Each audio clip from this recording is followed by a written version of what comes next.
Bonjour, Karima Rostan, coach énergéticienne spécialisée en protection et en rééquilibrage énergétique. Alors aujourd'hui, nous allons aborder un sujet qui me paraît vraiment important. Je l'ai constaté dans différents forums. Ce sont des questions qui reviennent constamment et j'ai moi-même, je rencontre pas mal de personnes qui sont concernées par cela. C'est le phénomène de l'éponge. Tout simplement, peut-être que vous en faites partie.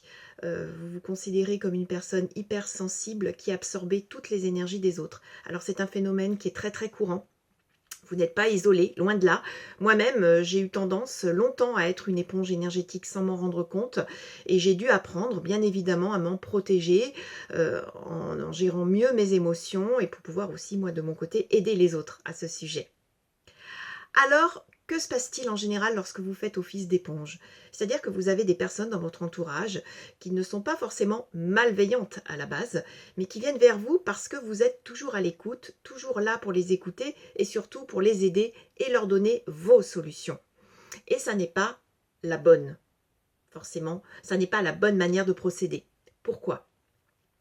Parce qu'il est important que pour qu'un échange soit équitable, c'est qu'il y ait une énergie qui circule mais de façon équitable. C'est-à-dire que oui, effectivement, vous-même, vous pouvez un jour être le vampire énergétique d'une personne, c'est-à-dire lui prendre son énergie. Mais si c'est qu'à sens unique, c'est dangereux. C'est-à-dire que si dans une relation, dans une communication, les deux apportent une énergie et se nourrissent, là, il n'y aura pas de problème, c'est tout à fait équitable. Mais le gros danger, il est lorsque c'est uniquement une personne qui vient vous absorber votre énergie et que vous vous trouvez pompé à la fin. Et ça, c'est vraiment un indice. Si vous êtes fatigué à la fin d'une entrevue avec une personne, si en fin de journée, après avoir vu différentes personnes, vous vous sentez complètement épuisé, et peut-être que même vous vivez avec quelqu'un qui a tendance à vous prendre votre énergie au quotidien, c'est d'autant plus important de pouvoir vous protéger de cela. Et vous verrez, c'est relativement, je dirais pas simple, parce que ça demandera quand même un entraînement de votre part, mais il y a des solutions efficaces pour vous aider. Et c'est d'ailleurs pour cela que je vais vous donner ces 3 antidotes. Alors, antidote numéro 1.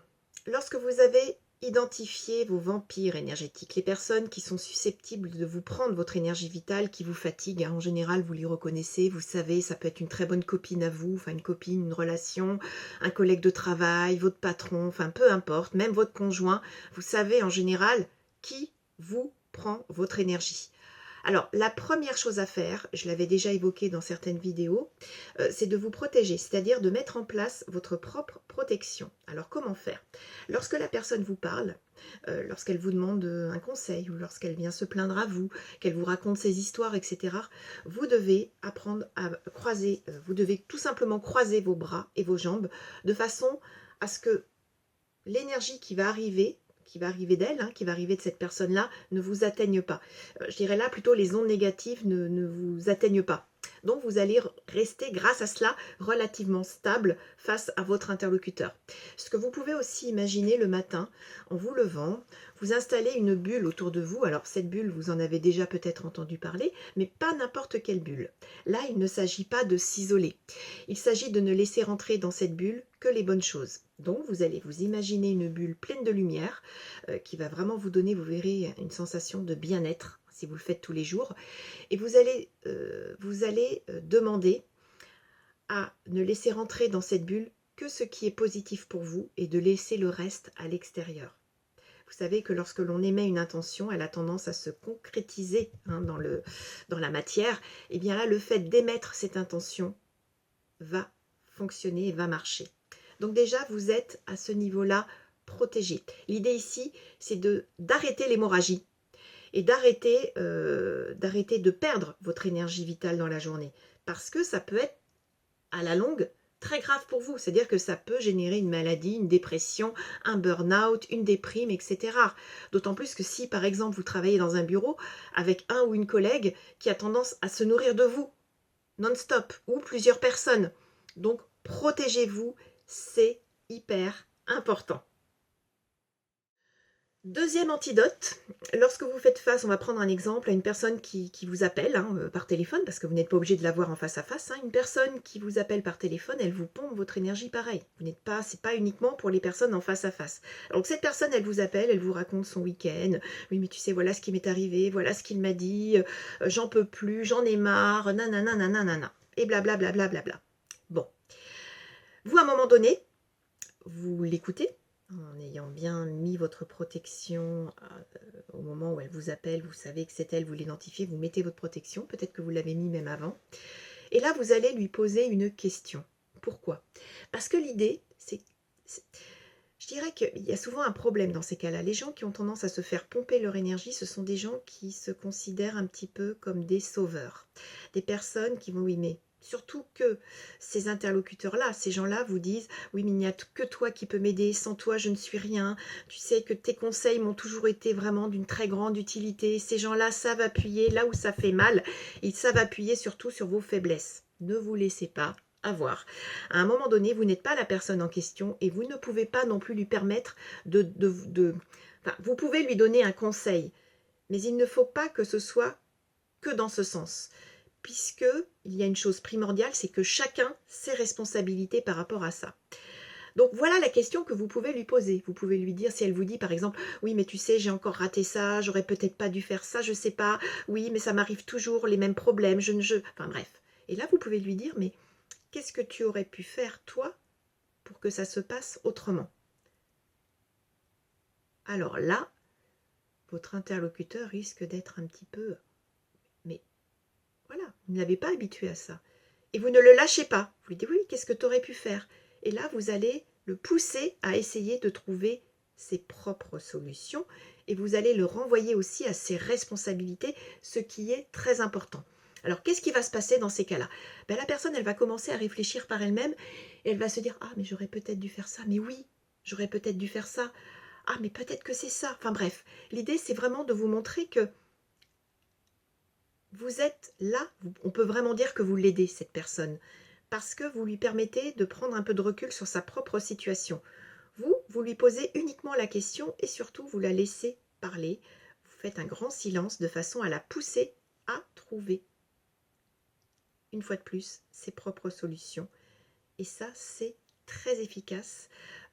Vous allez voir que ça va vous permettre aussi de sauvegarder votre énergie, de ne pas vous épuiser à vouloir lui donner des solutions qu'elle ne respectera certainement pas, elle n'en tiendra pas compte, mais au moins vous la renvoyez une fois de plus à ses propres responsabilités. Troisième antidote, il y a aussi une question que vous pouvez lui poser et qui est très bénéfique, qui va cultiver, on va dire, la gratitude, l'énergie du cœur de la personne.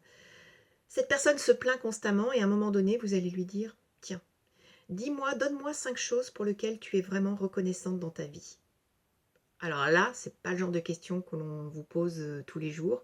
Et là, la personne va dire, mais je ne sais pas. Puisque là, elle était quand même tournée de façon... Là, elle avait un état d'esprit relativement négatif. Et là, vous lui demandez d'aller chercher, d'aller puiser 5 choses bénéfiques dans sa vie. Donc, ça va créer un petit court-circuit dans sa tête.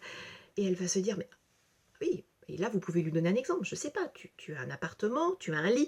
Ah oui, oui, d'accord, ok. Oui, alors effectivement, j'ai un lit, j'ai des enfants en bonne santé, j'ai quand même un travail bien payé, j'ai ci, j'ai ça. Et là, vous allez la pousser quelque part à reconnaître ce qui est bon dans sa vie.